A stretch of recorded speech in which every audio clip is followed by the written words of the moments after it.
할렐루야. 이른 새벽부터 기도의 자리로 나오신 여러분 모두를 환영하고 축복합니다. 오늘은 창세기 30장의 말씀으로 여러분과 은혜 나누기를 원합니다. 야곱에게는 두 아내가 있었죠. 라헬과 레아입니다. 라헬은 이 야곱 남편에게 사랑받는 아내였던 반면에 레아는 남편에게 사랑받지 못하는 아내, 되게 불행하고 안타까운 아내였습니다. 그러나 라헬은 그렇게 사랑받는 반면에 아이를 갖지 못했습니다. 반면에 레아는 완전 정반대였죠. 사랑받지 못하나 아이를 엄청나게 잘 낳는 여인이었습니다. 우리는 이 두 사람의 상황을 어제 본문에서 여기까지 확인할 수 있었습니다. 저는 이 본문을 보면서 이런 생각을 해봤습니다. 하나님이 참 공평하시다. 라헬과 레아만 보아도 모든 것을 두 개 다 가진 사람은 없었습니다. 남편의 사랑받으면 자녀가 없고 자녀가 있으면 남편의 사랑을 받지 못했습니다. 하나님은 어떤 사람에게든지 반드시 부족한 무언가를 주시는 것입니다. 왜 우리 한창 엄마 친구 아들이라 그래서 부족한 거 없어 보이는 아들, 완벽해 보이는 아들, 이런 이야기가 유행어처럼 있었는데 우리 주변에도 그런 엄친아 같은 분들 있잖아요. 저 사람은 정말 모든 걸 가졌어. 저 사람은 정말 근심 걱정이 없어 보여. 이런 생각이 들게끔 하는 엄친아들이 있습니다. 그러나 여러분, 우리가 오늘 본문을 통해서 배우게 되는 것은 그런 분들에게조차도 부족한 부분, 눈물이 고여 있는 자리가 반드시 있기 마련이다라는 것입니다. 밖으로 드러나지 않을 뿐이죠. 저는 짧은 시간 목회를 해왔지만 제가 목회를 하면서 성도님들 만나면서 느끼는 게 하나 있어요. 그거는 바로 뭐냐면은 어느 가정 하나도 문제 없는 가정 없고 근심 걱정이 없는 가정이 하나도 없다는 것입니다. 우리가 주일에 멀쩡하게 모이고 아무렇지 않게 교제하고 사는 모습을 보면 우리 모두가 평안해 보이고 또 모두가 정말 괜찮아 보입니다. 그리고 그런 얘기도 생각할 수 있잖아요. 소위 경제적인 거, 사회적인 거, 지위가 많이 있으면 그래도 저 가정은 그래도 평안하지 않을까 이런 생각 드는 가정이 있을 수 있는데, 제가 짧지만 목회를 하면서 느끼게 되는 거는 겉으로 드러나고 겉으로 보이는 우리 성도님들 그리고 그 가정의 모습하고 진짜 그 속에 들여다보면은 있는 상처와 아픔들이 상반되는 게 정말 많다는 거예요. 어떤 성도님 한 가정도 제가 문제 없는 가정이 별로 없다는 걸 제가 발견하게 됩니다. 교회 엄청 잘 나오고 엄청 신실하고 가정이 화목해 보이고 행복해 보이고, 그런데도 그 권사님 가정에 아픔이 있고 눈물이 있구나를 제가 발견하게 된 적이 있어요. 그래서 문제 없는 가정이 참 없구나, 이런 가정에도 문제가 반드시 있구나, 이런 걸 제가 느끼게 됐다는 겁니다. 그렇기 때문에 저는 우리가 교회 공동체든 어떤 공동체에 모이든 서로가 서로를 시기하거나 부러워하거나 비난할 필요가 전혀 없다는 것입니다. 저 사람은 모든 것을 가졌어. 너무 부러워. 너 괜히 시기가 나, 질투가 나. 여러분, 이렇게 생각하는 분들, 생각이 드는 분들도 있을 수 있지만 그분이 가지고 있는 상처와 아픔을 우리가 못 보고 있기 때문에 저는 그렇게 생각한다고 생각해요. 남의 떡이 더 커 보이는 거예요, 원래. 우리는 자꾸 남의 좋아 보이는 것만 보고 부럽고 군침 흘리려고 하는데, 그리고 거기서 우리 간에 갈등이 시작되는 것입니다. 우리가 그렇게 생각하지 말고 서로를 긍휼히 여겨주고 서로를 불쌍히 여겨주면 좋겠다라는 생각이 듭니다. 서로를 자세히 들여다보면요, 우리 모두가 다 안 된 사람들이에요. 다 그럴듯한 사람 별로 없어요. 다 저마다의 아픔과 상처를 끌어안고 살아가는 사람들 투성입니다. 그래서 하나님은 우리가 어쩌면 서로 만나게 하신지도 모르겠어요. 서로 위로하고 서로 격려하라는 하나님의 메시지가 있다는 거예요. 라헬과 레아는 선한 자매지간이었을 텐데 괜히 남편 잘못 만나가지고 관계가 너무너무 어려워졌습니다. 이거 비극이 아닐 수가 없어요. 서로가 서로의 아픔을 알아주고 위로해 주었다면 더 나은 결과를 얻었을 텐데, 오늘 본문을 보면 비극으로 치닫고 비극으로 매듭짓는 이들의 모습이 너무나 안타깝기 그지없는 것입니다. 우리 공동체 안에는 그런 모습이 있어서는 안 되겠습니다. 서로를 긍휼히 여겨주고 위로해주는 공동체, 우리가 이루어갈 수 있으면 좋겠다, 이런 생각을 오늘 말씀을 보면서 한번 품어봅니다. 라헬은 자신이 자녀를 갖지 못한다는 것을 놓고 남편에게 오늘 화풀이를 하죠. 이에 대해서 야곱은 어떻게 반응합니까? 오늘 야곱의 모습을 보면 저는 요즘 말로 하면 이런 말이 떠올라요. 야곱은 진짜 티스럽다. 여러분 무슨 말인지 아시죠? 제가 한번 그 새벽기도 때 저 티다 이런 얘기 한번 여러분께 드렸던 기억이 있는데, 야곱이 너무 이성적이라는 거예요. 그는 아내의 불평에 공감해 주기는커녕 팩트 폭격을 하고 있는 걸 보게 됩니다. 아니 내가 임신 못하게 한 거냐고, 임신 못하게 하는 거 하나님이 그렇게 막으시는데 나보고 어쩌란 말이냐. 야곱이 아내 라헬에게 반문하는 것을 보게 되기 때문입니다. 어떤 면에서는 야곱이 참 매정해 보이죠. 그럼에도 불구하고 야곱의 이야기가 오늘 우리에게 주는 메시지가 있다고 생각해요.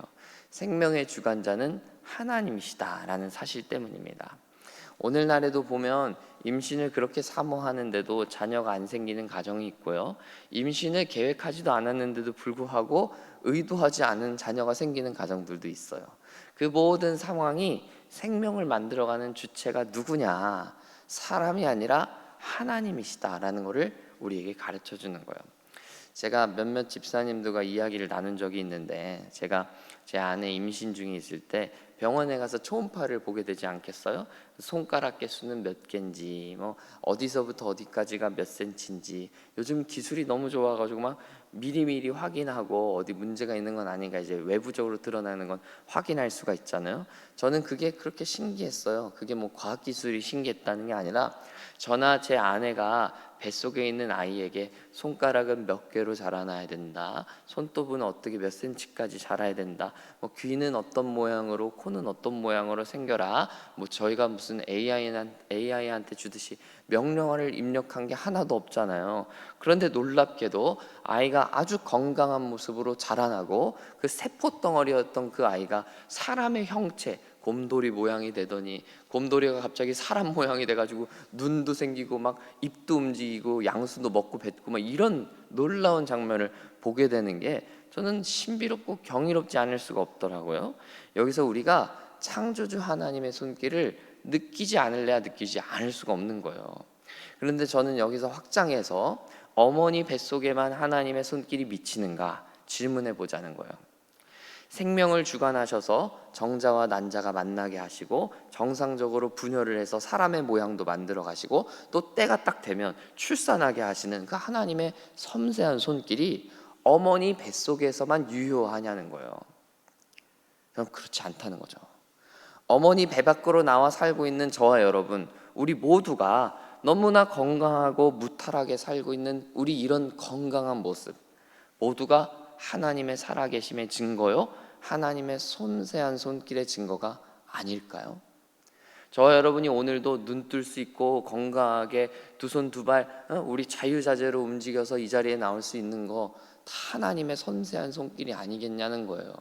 우리 눈에 보이지 않아서 그렇지, 어머니 뱃속에 자라나는 거 하나님의 손길이 우리 눈에 보이지 않아서 그렇지, 그 하나님의 손길이 실제로 어머니 뱃속에 역사하시듯이 오늘도 우리 평생 동안도 하나님의 손길이 유효한 게 아니냐는 거예요. 사랑하는 여러분, 생명의 주관자 되시는 주님을 의지할 뿐 아니라 오늘도 여러분의 삶을 책임지시며 인도하시는 분은 오직 주님이시다라는 사실을 믿게 되는 여러분들 되시기를 간절히 축복합니다. 하나님께서 오늘도 신실하게 여러분들을 인도해 주시고 사랑해 주실 것입니다. 그 사랑을 마음껏 누리는 여러분의 오늘 하루 되시기를 간절히 바랍니다. 오늘 본문 중반부터 보면요, 합환체 분쟁이 벌어집니다. 이 합환체라는 것은 당시 임신을 촉진시켜 준다고 믿었던 약초와 같은 식물이라고 해요. 레아의 아들 르우벤이 이 어머니가 이제 더 이상 임신을 못한다는 소식을 듣고 아주 효자였던 것 같아요. 어머니에게 합환체를 준비해서 가져옵니다. 이를 탐낸 라헬이 합환체를 챙기고 남편과의 잠자리를 언니에게 양보하죠. 거래를 한 거예요, 서로. 하지만 놀랍게도 어떤 일이 벌어집니까? 합환체를 양보했던 레아는 아이를 갖게 됩니다. 분명히 이제 태문이 닫힌 것 같았는데, 그래서 합환체 챙겨서 먹으려고 한 건데 그거 먹지도 않았지만 아이를 갖게 됐다는 거예요. 그런데 합환체 챙겨간 라헬은 어떻게 됩니까?